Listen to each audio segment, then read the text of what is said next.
Shalom, sebuah judul pelajaran Antikristus mencobai Yesus. Pada video bagian yang keempat, kita lihat lebih dulu apa yang dikatakan di dalam Lukas pasal 4 ayat 13. Sesudah iblis mengakhiri semua pencobaan itu, iblis mundur daripadanya dan menunggu waktu yang baik. Iblis berpikir momentum saat ini adalah momentum yang sangat baik untuk dia kembali datang mencobai. Tetapi yang dicobai adalah jemaat-jemaat anak Tuhan. Kenapa?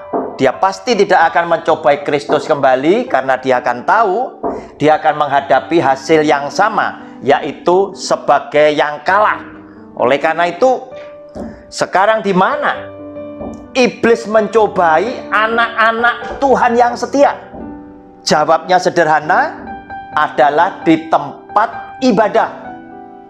Dengan kedok sebagai pengajar, padahal mereka adalah pengikut-pengikut antikristus, serigala yang sedang menyamar sebagai domba.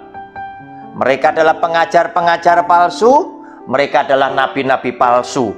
Saudara yang dikasihi oleh Tuhan, sekarang kenapa kita harus berpikir dengan cerdas?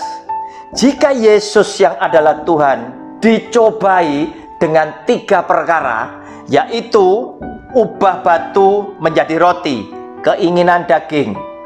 Kemudian, jika engkau mau menyembah kepadaku, maka segenap isi dunia ini dengan segala kemuliaan dan kuasa yang ada di dalamnya akan kuberikan kepadamu jika engkau menyembah kepadaku. Keinginan mata. Yang ketiga adalah keangkuhan hidup. Ketika Tuhan Yesus dibawa ke tempat yang tinggi, maka iblis berkata, bukankah ada tertulis lewat firman-Nya, engkau akan ditatang dengan malaikat-malaikatnya sehingga kakimu tidak akan terantuk kepada batu. Oleh karena itu, buktikan dari tempat yang tinggi, loncat ke bawah. Saudara yang dikasihi oleh Tuhan, otomatis sekarang kita berpikir secara jernih. Ada 2 pihak, yaitu saudara dan teman-teman sebagai jemaat yang siap mendapatkan pengajaran. Pihak kedua, saya dan teman-teman pembicara lainnya yang siap memberikan pengajaran.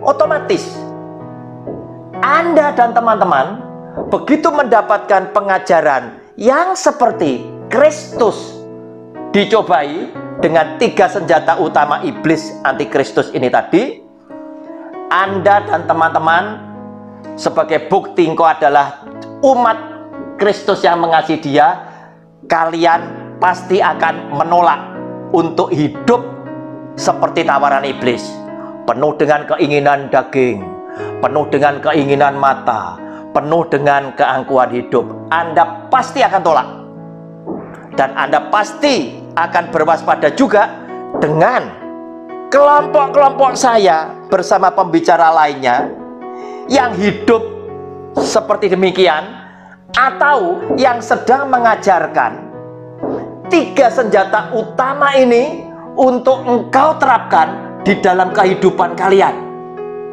Yang jelas, saya dan teman-teman yang cinta kepada Kristus akan mengajarkan kepada saudara dan teman-teman, jangan kamu hidup seperti tawaran iblis. Tetapi waspadalah jika suatu hari kelak datang seorang pengajar yang mengajarkan 3 perkara ini untuk engkau jalankan di dalam kehidupanmu. Waspadalah bahwa mereka bukan berasal daripada Kristus. Kenapa?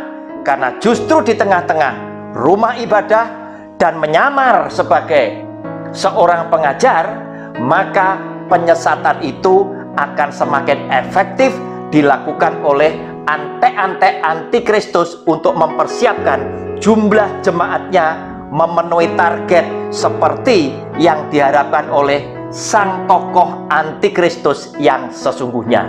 Saudara yang dikasihi oleh Tuhan, kita lihat sekarang di dalam 2 Korintus pasal yang ke-11, 2 Korintus pasal yang ke-11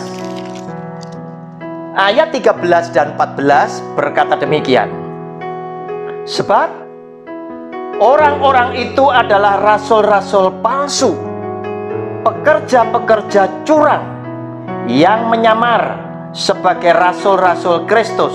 Hal itu tidak usah mengherankan, sebab iblis pun menyamar sebagai malaikat terang. Jadi, saudara yang dikasihi oleh Tuhan, tidak usah dipungkiri lagi, tidak usah dipungkiri lagi bahwa mereka bisa menyamar sebagai malaikat terang, karena di tempat itulah mereka bisa berkarya dengan lebih leluasa lagi. Oleh karena itu, saudara yang dikasihi oleh Tuhan, sebagai penutup daripada video saya, hati-hati kepada setiap pengajar yang Anda jumpai. Kenapa? Karena pengajar-pengajar itu bisa juga berasal dari antikristus yang menyamar sebagai malaikat terang. Penutup khotbah saya, kita lihat sekarang, jika ada orang yang hidupnya tidak sama seperti Kristus meneladani hidup kepada saudara dan saya, maka inilah yang harus Anda perhatikan. 1 Yohanes pasal yang kedua ayat 15 dan 16. Janganlah kamu mengasihi dunia dan apa yang ada di dalamnya. Jikalau orang mengasihi dunia, maka kasih akan Bapa tidak ada di dalam orang itu. Sebab semua yang ada di dalam dunia, yaitu keinginan daging, keinginan mata, serta keangkuhan hidup, bukan berasal daripada Bapa, melainkan berasal dari dunia ini. Oleh karena itu, perhatikan baik-baik hidup setiap pengajarmu, sehingga Anda bisa membedakan apakah dia adalah hamba Kristus atau bukan. Kita nanti akan berjumpa kembali di video saya bagian yang kelima. Nantikan pelajaran yang sangat berarti ini, jangan sampai ketinggalan. Kita akan ketemu lagi pada waktu yang selanjutnya. Shalom, Tuhan Yesus memberkati.